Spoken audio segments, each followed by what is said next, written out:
Kalaulah baginda Nabi alaihissalatu wassalam yang diajar langsung oleh Allah, yang berikan dia ilmu langsung dengan wahyu, tetap tidak bisa diterima oleh semua orang. Innallaha la yarfa'ul ilma intiza'an yantazi'uhu min qulubil ibad walakin yarfa'ul ilma biqabdil ulama. Bahkan sebagian besar orang pada waktu itu menolak Nabi alaihissalatu wassalam. Tetapi Nabi sallallahu alaihi wasallam mengajarkan kita untuk tidak patah arang dan tidak pernah berhenti berdakwah. Allah tidak mengangkat ilmu dengan mencabutnya dari hati-hati manusia, tidak, tetapi dengan mewafatkan para ulama.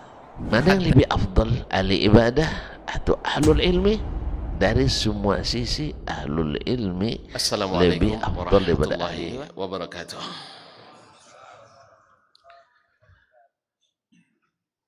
Alhamdulillahi wa kafa, thumma assalatu wassalamu ala abdihi alladhi istafa wa ala ali baitihi as-sadati as-syurafa wa ashabihi al-kiramin nubala ahli as-sidqi wal wafa والتابعين لهم بإحسان إلى يوم الجزاء الأوفى. أشهد أن لا إله إلا الله وحده لا شريك له جل وعلا وأشهد أن محمدا عبده ورسوله المصطفى. يا أيها الذين آمنوا اتقوا الله حق التقوى وراقبوه في السر والنجوى فإن أجسادنا على النار لا تقوى فتمسكوا من الإسلام بالعروة الوثقى وتزودوا فإن خير الزاد التقوى. يا أيها الذين آمنوا اتقوا الله حق تقاته ولا تموتن إلا وأنتم مسلمون. Para alim ulama, nenek mama, tokoh adat, tokoh masyarakat, hadirin wal hadirat wal musyahidin wal musyahidan yang hadir di Masjid Rahmatan lil Alamin di subuh yang berbahagia ini, ataupun yang menjadi saksi melalui media live streaming dimanapun berada. Adalah kenikmatan besar, dengan hati yang besar kita hadir di rumah Allah yang maha besar ini. Tentu semua kita ingin pahala yang amat besar, karena memang Allah yang maha besar menjanjikan kebaikan yang sangat besar. Bayangkan salat sunatnya saja lebih baik dari dunia dan seisinya, lebih baik dari para raja, lebih baik dari para direktur, lebih baik dari para rektor, lebih baik daripada pabrik-pabrik, lebih baik dari pusat-pusat perniagaan, perusahaan-perusahaan. Itu baru sunatnya. Kita sudah dapatkan di solat sunatnya, apalagi solat wajibnya. Makanya untuk datang ke subuh ini, ke masjid ini berat memang. Allah mengakui wa innaha lakabiratun, sesungguhnya salat itu amat berat, illa alal khashiin, kecuali bagi mereka yang khusyuk. Siapa yang khusyuk? Alladzina yadhunnuna annahum mulaqu rabbihim wa annahum ilaihi rajiun. Orang-orang yang yakin pasti bertemu dengan Rabbnya, dan yang pertama dihisab adalah salat. Oleh itu berbahagialah bapak-bapak dan ibu-ibu, saudara-saudari semuanya, kalau di subuh-subuh seperti ini mata kita berseri-seri karena dapat panggilan ilahi, dengan hati yang bersih, dengan wajah berseri, niat yang tulus dari hati. Kita langkahkan kaki, sekali langkah naik menaikkan derajat, sekali langkah turun menghapuskan dosa-dosa. Tentu harapan kita selain kita bersyukur kepadanya, kita berharap yang nikmat ini semakin terasa nikmat semakin hari. Dan semoga saudara-saudara kita yang belum merasakannya, Allah limpahkan pula nikmat ini. Insya Allah kita tak akan marah, tak akan tidak akan merasa sempit bila masjid ini subuhnya penuh seperti hari Jumat. Insya Allah tidak ada yang marah ya. Pengurus gimana? Boleh kan? Hah? Subuhnya seperti Jumat, tidak apa-apa? Tidak apa-apa, Masya Allah. Apalagi yang mewakafkannya, pasti mereka ingin lebih banyak. Nah, kita pun sebenarnya iri juga. Kapan kita bisa berbuat seperti ini? Tapi tidak apa-apalah. Minimal kita doakan selalu, mudah-mudahan Allah berikan keikhlasan pada semua pelaku. Ma'asyiral kiram, selawat dan salam kepada baginda Nabi alaihi salatu wassalam. Beliau yang ngajar kita, dia guru besar kita. Tidak boleh kita membandingkan siapapun dengan Nabi sallallahu alaihi wasallam. Beliau rujukan utama dan akhir kita. Tidak boleh di antara kita dengan dia ada penghalang dan sekat. Harus dia kita dahulukan. Karena kata yang dia sampaikan pemutus segala perkara yang kita perselisihkan. Fala wa rabbika la yu'minun hatta yuhakkimuka fima syajara bainahum. Demi Rabbmu, mereka belum beriman. Mereka belum beriman sempurna. Hatta yuhakkimuka, sampai mereka bertahkim kepadamu. Apa makna bertahkim? Menyelesaikan segala perkara kepada Nabi alaihissalatu wassalam. Cukup dengan menyelesaikan masalah dengan Nabi? Tidak. Thumma la yajidu fi anfusihim haraja. Mereka tak merasa dalam hatinya sedikit pun ketidakrelaan dengan hukuman Nabi, dengan keputusan Nabi sallallahu alaihi wasallam. Wa yusallimu taslimah, dan menyerah sepenuhnya. Mudah-mudahan hati-hati kita adalah hati yang seperti ini. Bila Nabi datang menyelesaikan perkara, maka kita menerima dengan lapang dada, hati yang suci, muka yang jernih. Terima kasih ya Rasulullah, engkau telah menyelesaikan perselisihan di antara kami. Dan itulah yang terjadi. Ma'asyiral kiram, hari ini, pagi ini mengisi menit-menit sangat berharga bagi kita semua. Kita berada di rumahnya ini, waktu yang didoakan Nabi, Allahumma barik li ummati fi bukuriha. Ya Allah, berkahi waktu pagi umatku. Maka saya minta izin, ya kalau boleh. Tapi kalau tadi sudah diumumkan katanya boleh sampai terbit matahari. Iya. 6.30, tidak boleh tambah sedikit pun. Hah? On time gitu. Masya Allah. Oh, ada kegiatan dosen lagi. Saya dosen juga. Nyambung kita, tidak ada masalah. Gabung aja sekalian, tidak ada masalah. Nah, kaum muslimin dan muslimat dirahmati Allah. Terima kasih atas waktu yang diberikan oleh panitia, pengurus, serta semua yang punya jasa di sini. Tidak apa-apa, tuan-tuan ambil pahala lebih besar, tidak masalah. Tapi saya dapat lebih besar pula. Ya nah?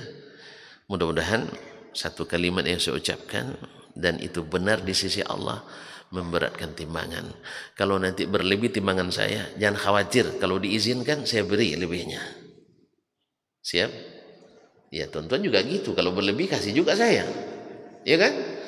Karena memang orang beriman itu saling menyayangi sampai di akhirat. Tidak sampai di sini aja. Maka kasih sayang yang berkekalan sampai akhirat, bermanfaat sampai diizinkan saling beri syafaat. Alat taqwa al-akhillau yawma idzin ba'dhum li ba'din adu illa al-muttaqin.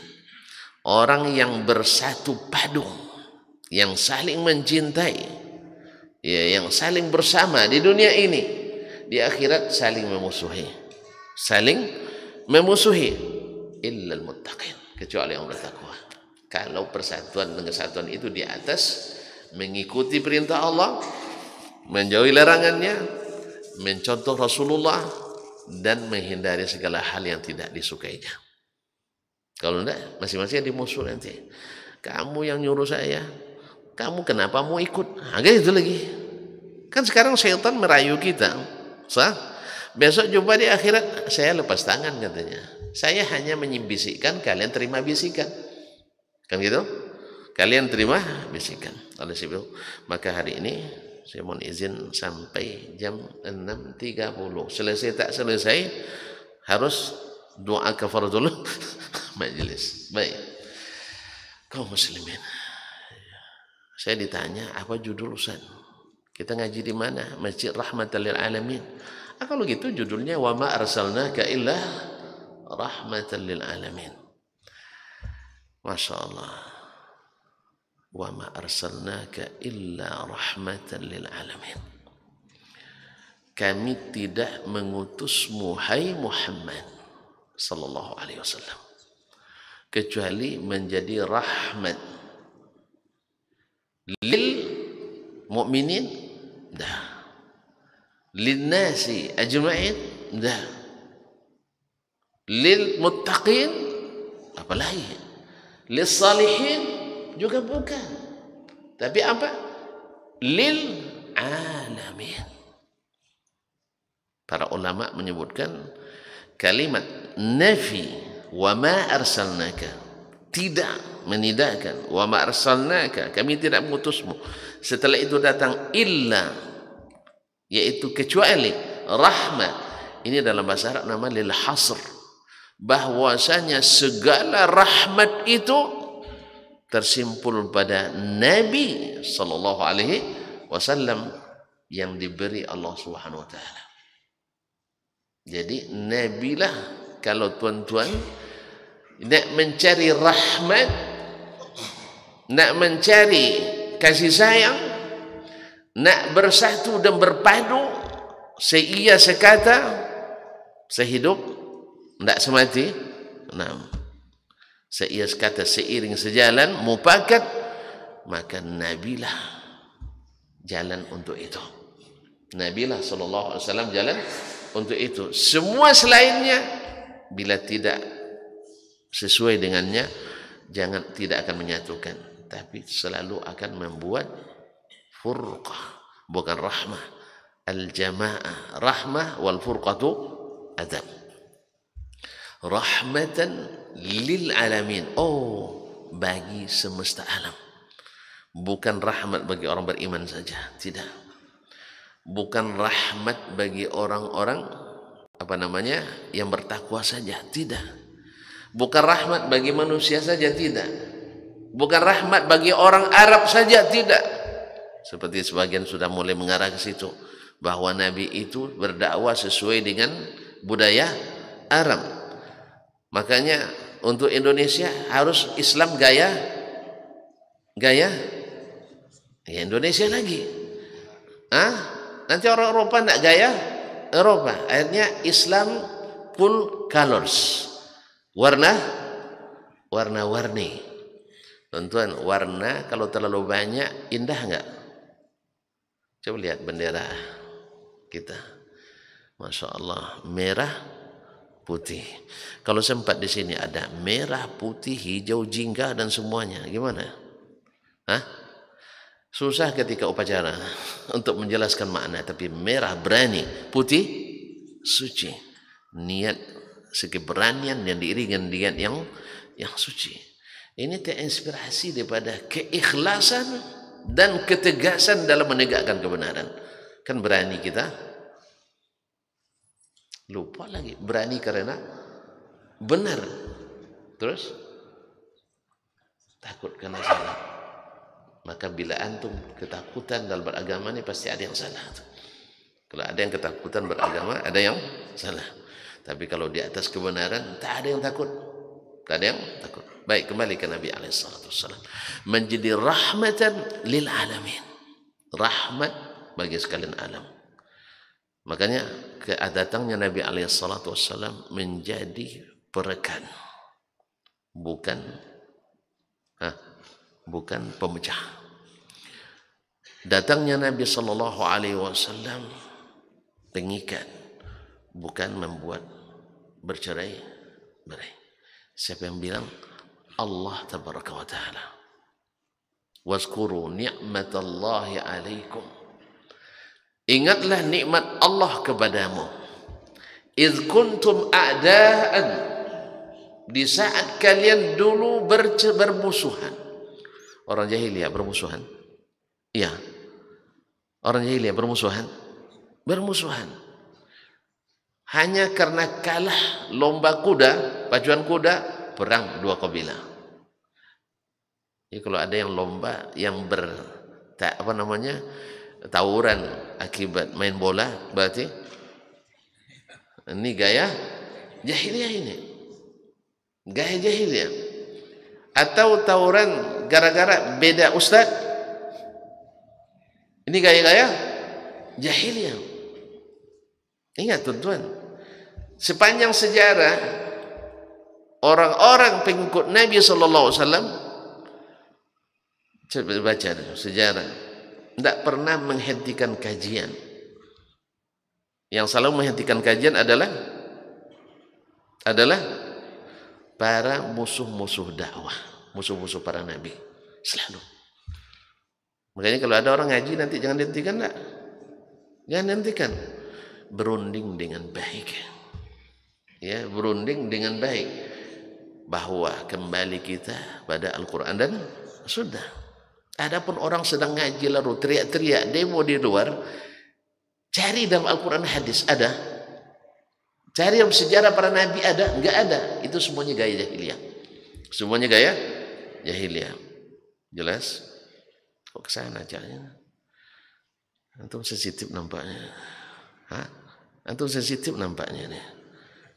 Kaum muslimin dan muslimat dirahmati Allah. Memang Nabi kita alaihi salatu wassalam, seperti kata Imam Al-Qadhi Iyad Al-Yahsubi dalam Syarah Muslim Ikmalul Mu'lim fi Syarh Sahih Muslim, dalam kitabnya Asy-Syifa menyebutkan Nabi kita alaihi salatu wassalam diciptakan Allah SWT rahmat dari dua sisi.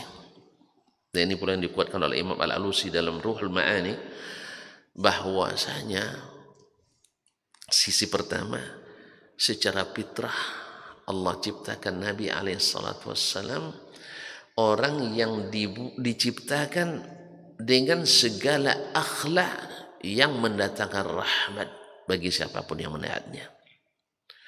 Ma'asyur kiram, fabima rahmatin minallahi lintalahum, karena rahmat dari Allah engkau berlunak lembut dengan mereka. Tidak ada orang Quraisy, walaupun mereka sesuai kaji kita semalam, yang menentang Nabi sekalipun, yang tak menerima dakwah Nabi, bahkan ikut mempersekusi dakwah Nabi. Nabi sering dipersekusi. Nabi sering dipersekusi. Siapa yang persekusi? Ya orang jahiliyah. Dipersekusi oleh para orang-orang jahiliyah. Tapi mereka pernah enggak menuduh Nabi SAW dengan tuduhan, misalnya sudahlah perangai buruk, ada perangai, mereka mencerca Nabi dengan itu? Tidak ada. Mereka tidak bisa mencerca itu, sebab perangainya memang wa innaka la ala khuluqin azim, engkau berada di atas akhlak yang sangat tinggi. Mereka hanya bilang gila, gila. Tapi mereka tahu tidak bahwa Nabi tidak gila? Bukti tahunya? Apa buktinya mereka tahu bahwa Nabi tidak gila? Yang tahu tunjuk tangan. Ada sarapan? Seorang pemimpin? Belum, Nabi belum jadi pemimpin waktu itu. Ini baru cerita di Mekah gitu. Kan ditentang oleh orang Quraisy, oleh kaumnya, oleh pamannya. Sekarang banyak pula yang memakai cara jahiliyah dan berdakwah. Tuh lihat bukti tidak benar dakwahnya, ditentang oleh orang kampungnya, ditentang oleh keluarganya, pamannya, ayahnya, saudaranya. Ini gaya jahiliyah kaum muslimin. Bahwa alasan tidak benarnya dakwah ditentang oleh masyarakat, itu cara jahiliyah. Kebenaran itu tidak dilihat dari penentangnya, tidak dilihat dari siapa yang bawanya. Kebenaran itu dilihat dari apa yang dibawanya. Maka kita dijadikan Allah tidak terkait dengan pribadi siapapun kecuali dengan pribadi Nabi alaihissalatu wassalam. Selebihnya terkait dengan nilai yang Allah turunkan. Maka Allah tidak bolehkan kita terkait dengan Abu Bakar 100%. Tidak boleh terkait dengan Umar 100%. Tidak boleh terkait dengan Utsman. Tidak boleh terkait dengan Ali, apalagi dengan Dasman. Tidak ada. Karena tidak ada satu pun yang maksum. Yang wajib terkait hanya dengan baginda Rasulullah sallallahu alaihi wasallam. Itu pun karena maksum. Nah, tadi saya tanya, Nabi menurut mereka gila, tapi mereka sendiri sadar bahwa Nabi bukan gila. Apa buktinya? Yang tahu. Jujur masih normatif sifatnya. Bukti bahwa mereka tahu bahwa Nabi tidak gila.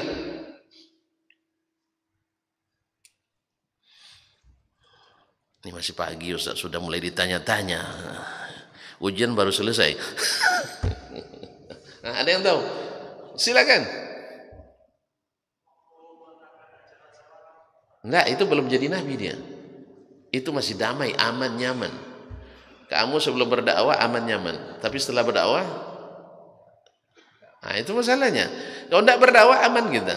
Nak buat apapun aman. Asal jangan ganggu orang lain. Sah? Tapi setelah berdakwah baru. Nah, lambat saya lagi yang jawabnya. Hah? Hah? Apa buktinya?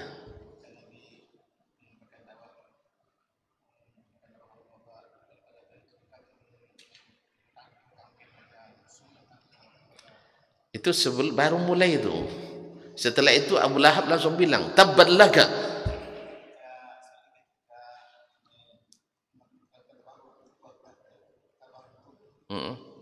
Nah, itu dari bilang sama beliau tadi. Itu umur 35 sebelum jadi Nabi. Iya, masih dipercaya. Ini setelah kan gelar gila itu setelah Nabi diangkat jadi Rasul. Umur berapa kemarin semalam? 40. Setelah turun kepadanya wa anzir ashiratakal aqrabin, dia mulai. Dari situ mulai. Beri peringatan kepada kerabatmu yang keluargamu yang terdekat. Disitulah Abu Jahal, Abu Lahab maksud saya, katakan tabban laka ya Muhammad alihadza jama'tana. Silakan Muhammad, untuk ini kamu kumpulkan kami. Coba lihat, gara-gara Abu Lahab banyak orang jahiliyah menolak dakwah Nabi. Apa sebab? Pamannya sendiri menentang dakwahnya. Sah? Ada enggak yang meniru? Astagfirullah. Masih? Ada enggak yang melakukan cara pembusukan seperti ini sekarang? Gara-gara keluarganya menentang dakwah, berarti dakwahnya enggak benar. Ada enggak? Ada cara jahiliyah. Cara jahiliyah, karena keluarganya tidak menerima, orang kampung tidak menerima, sukunya tidak menerima, kabilahnya tidak terima. Ini dianggap sebagai bukti tidak benarnya dakwah, keliru. Na'asyul kiram dirahmati Allah. Ini orang jahiliyah dulu. Memang banyak terpengaruh. Yang tidak ngaji terpengaruh. Tidak ngaji sama Nabi SAW terpengaruh. Belum ada yang bisa buktikan. Kalau gitu saya lagi yang buktikan. Orang gila diajak enggak berunding? Hah? Nabi sering enggak diajak sama orang Quraisy berunding?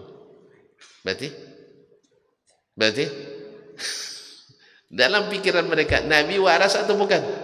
Waras. Makanya Nabi tak pernah menjawab tuduhan itu, karena tuduhan itu terbukti lagi langsung oleh mereka. Sebagaimana Nabi Musa dituduh oleh Fir'aun gila, Musa tak jawab. Apa alasan Musa? Apa jawab Musa? Tidak dia oleh Musa. Inna rasulakum alladzi ursila ilaikum lana majnun. Yang diutus kalian ini gila. Musa tidak jawab. Tapi ketika Fir'aun menhujatnya dengan wa qatalta nafsan, kamu dulu pernah membunuh seseorang. Itu dijawab oleh Musa, fa'altu wa inna minadh zalimin. Saya dulu melakukannya, saya masih zalim. Fa farartu minkum. Saya lari dari kalian sebab apa? Kalian tidak adil. Apa sebab tidak adil? Fir'aun bila yang pelakunya Bani Israel salah tidak salah dijebloskan. Tapi bila pelakunya orang Koptik atau suku Kipti yang kaumnya Fir'aun, walaupun jelas dia terbukti bersalah, dia tetap dibebaskan. Yang begini antum serahkan tidak ke hukum? Tidak paham. Fir'aun orangnya zalim. Dia dari suku Koptik. Bila yang bersalah orang Koptik tetap benar. Tapi bila yang benar orang Bani Israel tetap salah. Yang begini kalau ada kasus hukum aku serahkan ke dia? Nah, makanya saya lari. Sebab saya dari Bani Israel, bukan dari suku Koptik. Makanya Musa lari. Apa sebab? Tidak akan ada keadilan. Tidak ada keadilan. Yang adalah kezaliman. Pokoknya kamu di mana? Tengok KTP. Oh, Bani Israel. Dah. Tidak usah tidak. Sudah dihukum hukum sudah eksekusi. Minimal penjara seumur hidup. Kalau kamu siapa? Nah, kamu yang bunuh? Iya. Tapi kamu saya seku ya. Tidak boleh bebaskan. Makanya tidak ada keadilan. Baik kaum muslimin. Nabi SAW adalah orang yang sadar tadi. Nah, Nabi SAW secara fitrah, kata Ibnu Qadiyat, adalah memang seluruhnya menyenangkan. Kalau bertemu orang bisa lepas dan puas melihat wajahnya. Orang bersedih bila melihat senyumnya hilang kesedihannya. Orang bermasalah bahkan bikin masalah dengannya, kalau jumpa dengannya selesai masalah. Ya, sebagian kita tidak jadi pimpinan harusnya menyelesaikan masalah, tapi kalau dia adukan masalah kepadanya tambah masalah. Adolah. Akhirnya tidak bisa orang mengadukan masalah ke kita, sebab semakin diadukan semakin runyam masalah. Kadang-kadang sebagian diletakkan di posisi pengambil kebijakan tapi sering tak bijak. Tapi kalau Nabi kita alaihissalam, dia pun dimasalahkan orang, tetapi setelah bertemu dengannya selesai masalah. Misalnya Thumamah bin Uthal al-Hanafi, pimpinan kabilah Bani Hanifah, tertangkap, diikat Nabi di tiang masjid. Ketawanan kan boleh diikat. Ketika itu dia setiap hari Nabi menjumpainya. Kebahaluk, apa gimana kabarmu? Jawabannya, ya Muhammad. Coba bayangkan, sudah terikat begitu tawanan, nentang lagi.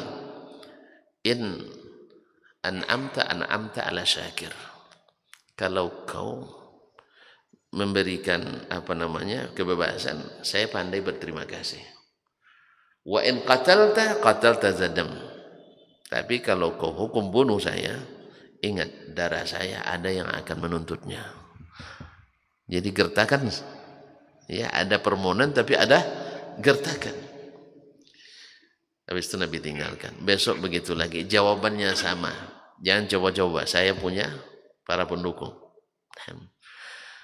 Akhirnya yang ketiga, Nabi SAW perintahkan sahabat bebaskan dia.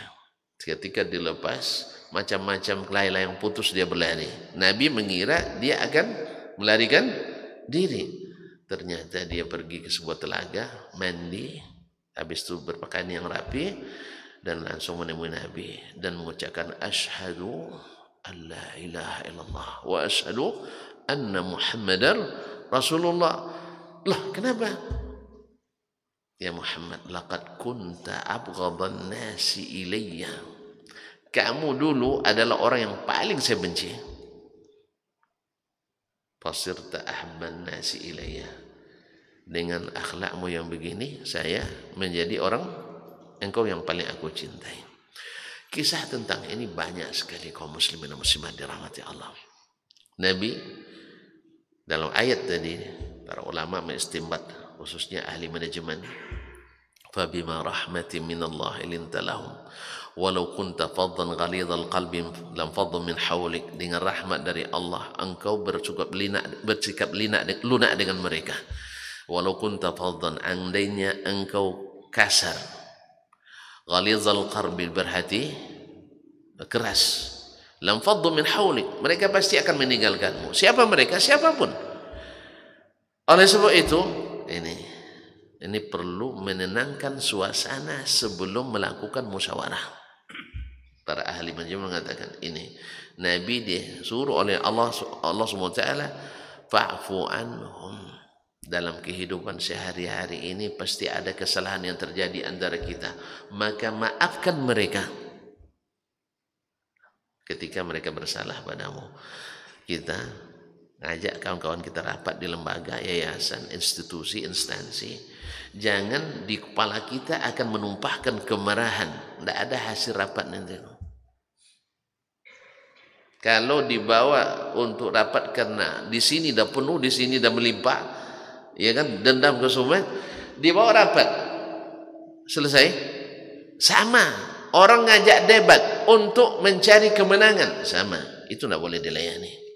Apalagi sudah menyiapkan pasukan kavaleri, ya, untuk berdebat dengan kita. Kalau kalah nanti, ini acara kejadiannya, untuk usah berdebat, karena dia bukan mencari kebenaran. Nah, Nabi dikatakan fa'fu anhum, maafkan mereka dulu. Anak buah kita ini apapun kesalahannya harus hilang dari, kecuali masalahnya tentang eksekusi hukum itu lain masalah. Ini rapat masalahnya. Taib. Kemudian wastaghfir lahum.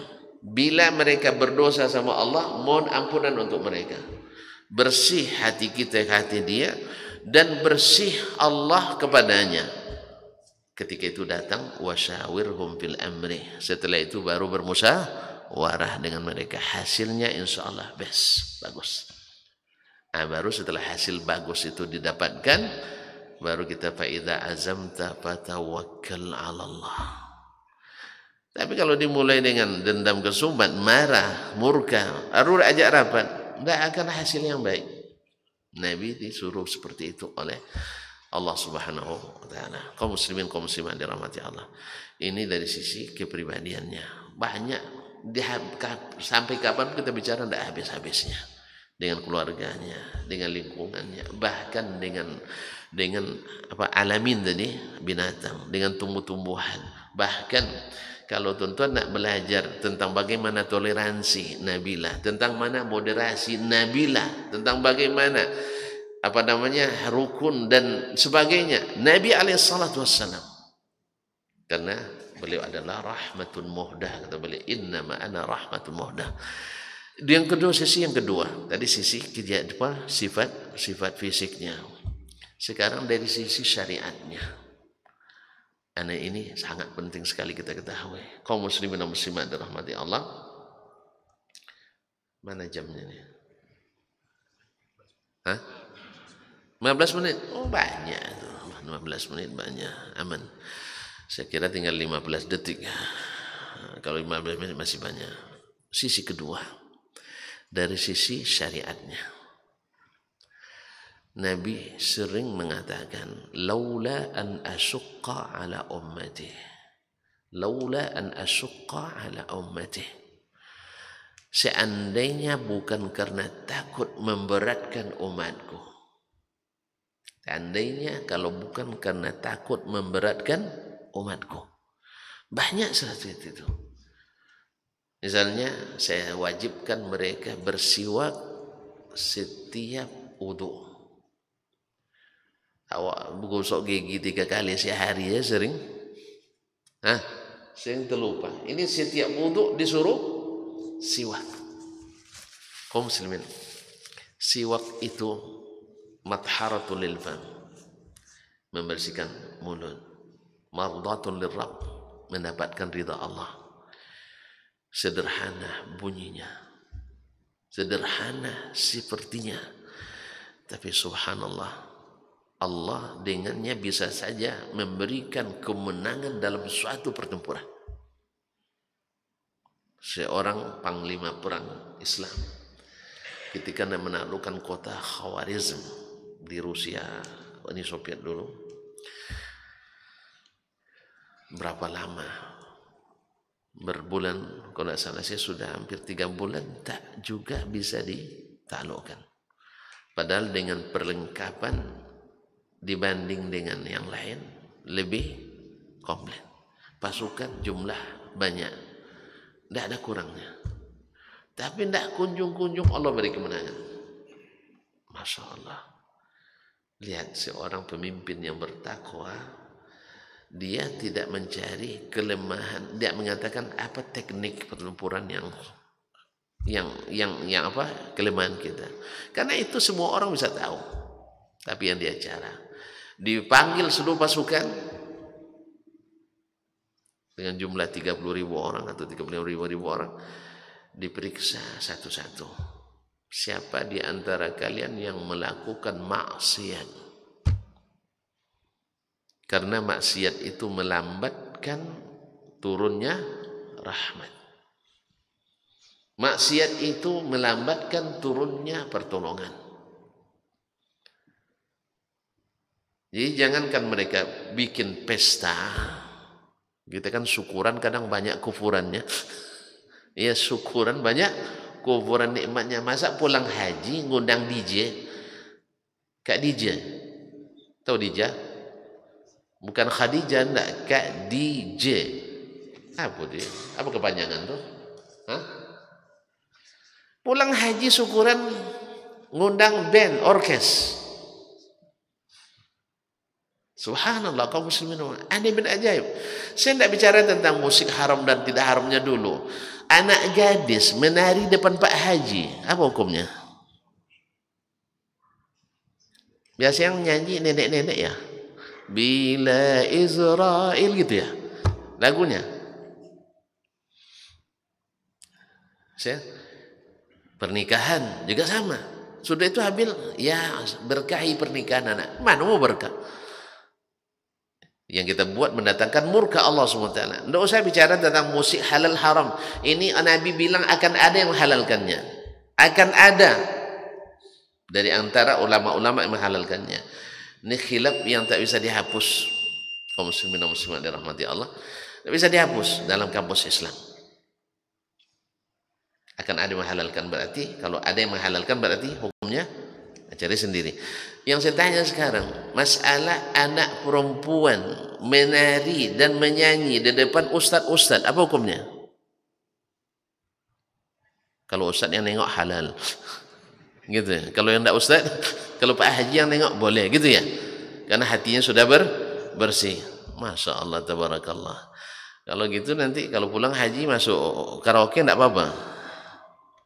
Kaum muslimin dan muslimat dirahmati Allah. Secara adat istiadat saja kita. Orang Melayu itu, anak perempuan disuruh maju ke depan atau disuruh melindungi diri dari serangan panah-panah syaitan. Sebab panah-panah syaitan banyak laki-laki ini. Laki-laki ini suka mandang yang iya enggak, cenderung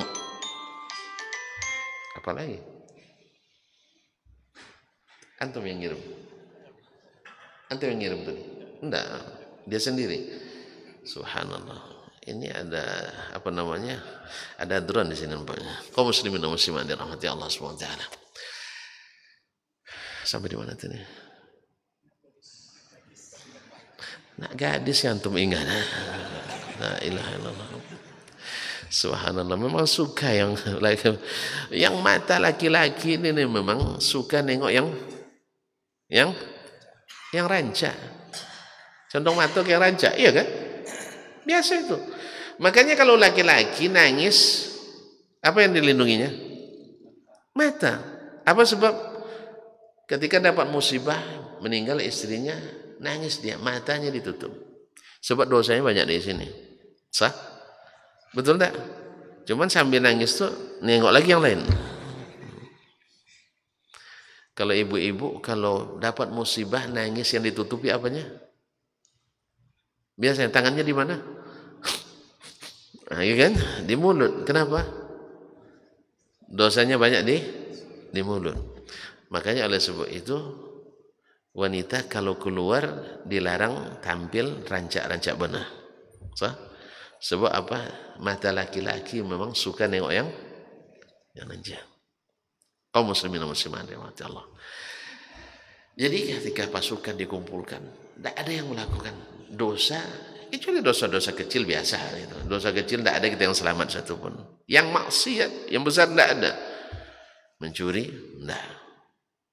Ya,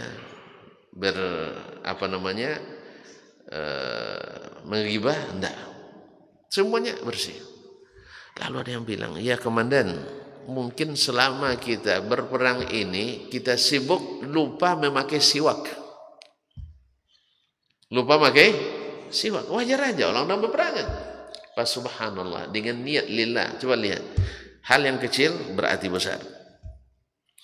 Mereka dia perintahkan seluruh pasukan untuk mencari siwak. Ada yang manjat pohon matakan dahan itu. Lalu semuanya bersiwak. Melihat orang Islam bersiwak serentak, kan orang dulu perang kan nampak tuh, ada mata-matanya. Tengok orang Islam ngasah gigi, ketakutan musuh. Ini orang Islam akan memakan kita ini. Subhanallah, timbul rasa takut dalam hati mereka. Siapa yang menimbulkan? Allah, mardatul Rabb. Allah ridha dengan amalan itu. Hari itu Allah beri kemenangan. Sederhana tapi nyata. Bagaimana kita dengan yang menganggap kan itu sunat? Sunnah kan itu tidak wajib, cuma sunat. Maka ketika kalau adik-adik mahasiswa baik S1, S2 atau S3 menanyakan, Ustaz kan tidak mesti kita seperti Nabi, betul? Kan zaman berubah, Nabi orang Arab, kita non Arab. Budaya berbeda, sistemnya berbeda. Kalau saya jawab dengan berdebat, saya panjang napas saya berdebat, insya Allah. Napas panjang. Insya Allah selepas berdebat saya masih bisa makan bersama. Tapi tuan-tuan kayaknya enggak. Satu aja disalahkan, udah mulai coret nama Ustaz Dasman. Nah, kalau saya enggak, mahasiswa saya beri kebebasan. Saya tak ada rumus mengurangi nilai sebenarnya.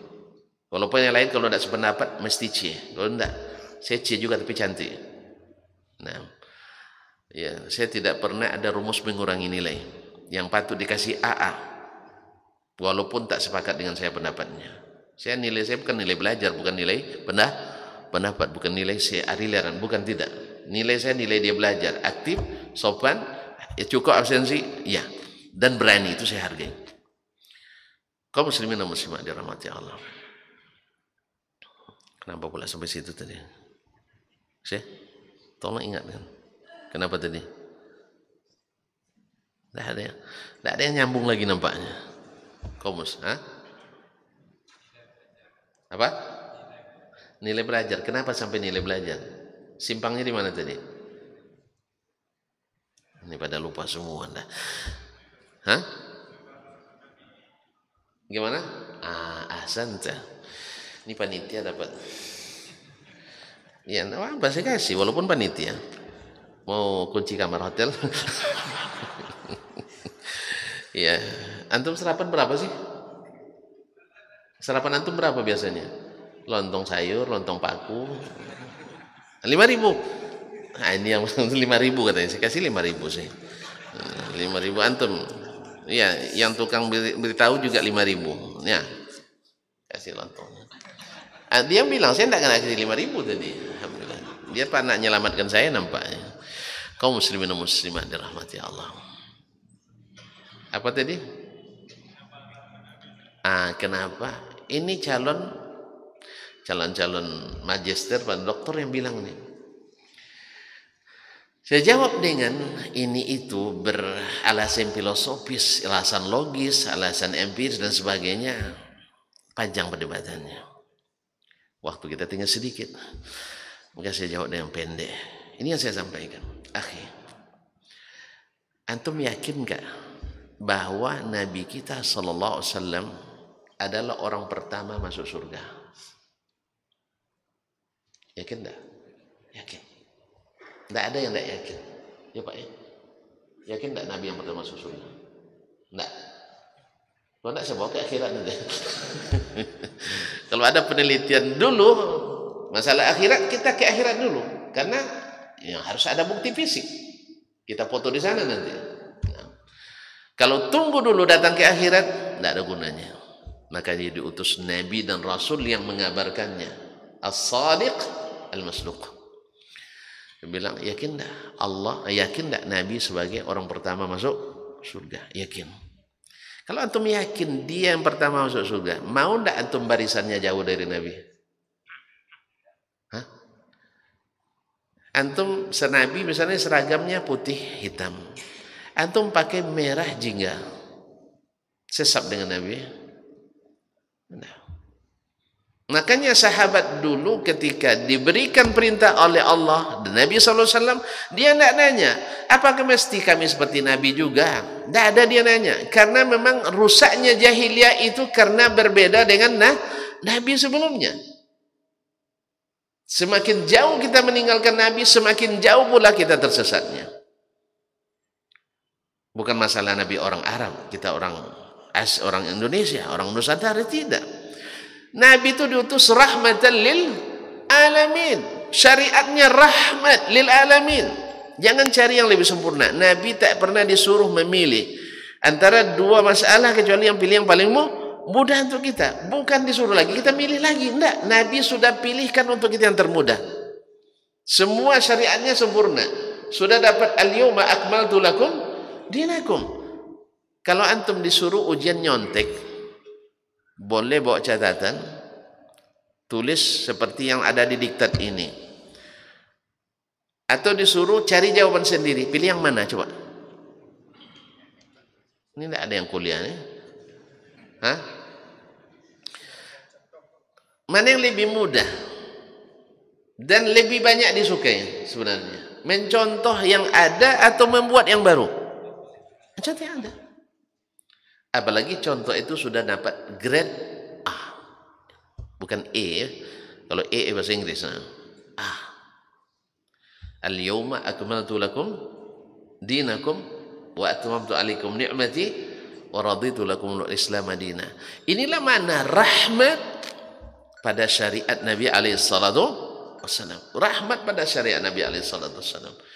Semua yang susah-susah di umat sebelum kita, di zaman Nabi menjadi dipermudah. Jelas? Apa contohnya? Di zaman sebelum Nabi, kaum wanita jangankan dapat warisan, dia jadi harta warisan. Ayah saya istrinya 14. Misal, bukan ayah saya enggak, cuma 2 cuma. Nah, Anda mulai nengok saya. Ustaz punya bakat juga nampaknya. Dia istri keduanya setelah yang pertama meninggal. Biarlah saya jelaskan. Kalau saya penakut, jangan takut. Saya penakut. Nah,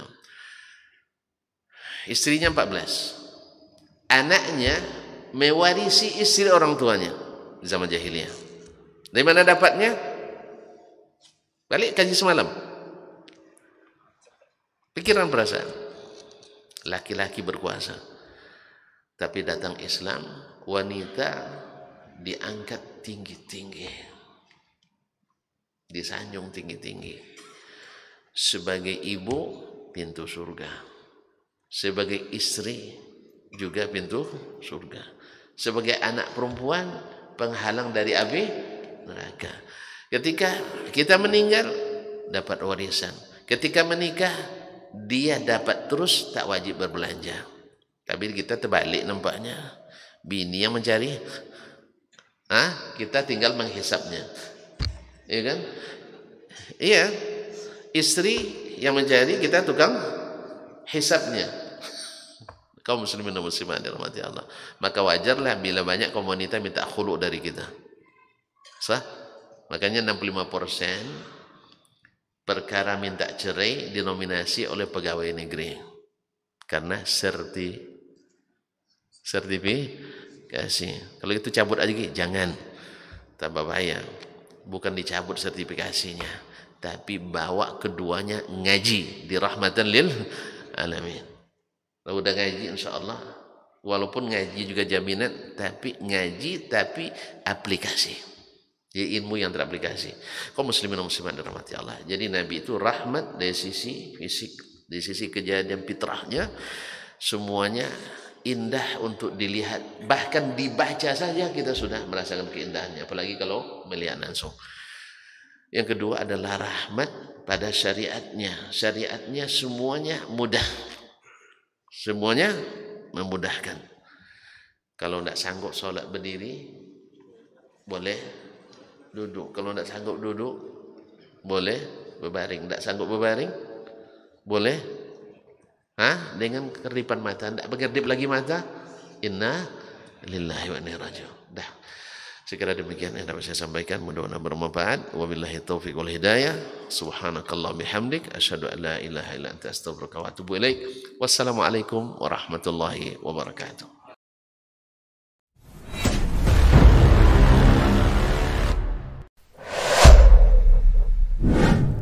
Kalaulah baginda Nabi alaihi salatu wassalam yang diajar langsung oleh Allah, yang berikan dia ilmu langsung dengan wahyu, tetap tidak bisa diterima oleh semua orang. Innallaha la yarfa'ul ilma intiza'an yantazi'uhu min qulubil ibad, walakin yarfa'ul ilma biqabdil ulama. Bahkan sebagian besar orang pada waktu itu menolak Nabi alaihi salatu wassalam. Tetapi Nabi sallallahu alaihi wasallam mengajarkan kita untuk tidak patah arang dan tidak pernah berhenti berdakwah. Allah tidak mengangkat ilmu dengan mencabutnya dari hati-hati manusia, tidak. Tetapi dengan mewafatkan para ulama. Mana yang lebih afdal, ahli ibadah atau ahlul ilmi? Dari semua sisi ahlul ilmi lebih afdal daripada ahli ibadah. Sampai tidak tinggal satu orang pun ulama. Ittakhadzan nasu ru'usan juhalan. Ketika tidak seorang alim pun yang tinggal, akhirnya orang-orang mengambil para pemuka-pemuka yang jahil.